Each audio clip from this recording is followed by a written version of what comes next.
Damas savdoda 2024-yilda ishlab chiqarilgan, olib haydashlikka tayyor bo'lgan, skromniy qilib navrot qilib qo'yilgan, bor yo'q 42 ming kilometr yurgan Damas mashinasi kelib qoldi. Holatlari ham idealniy bo'lib turibdi. Mashinaga ancha qarab mehr berib haydashgan ekan. Salonlari ham zo'r bo'lib turibdi.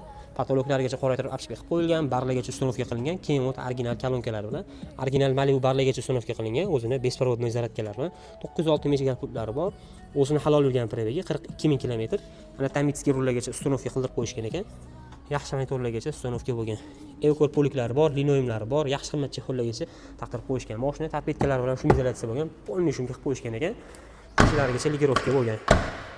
To'liq variantda shumka ham bo'lgan mashina. Bitta barmoqda yopiladi eshiklari, orqa oynalari qoraytirib tonirovka qilib qo'yilgan, 4 ta yaxshi yumshoq 13 ballonlargacha taqib qo'yilgan, led faralargacha uстановка qilingan.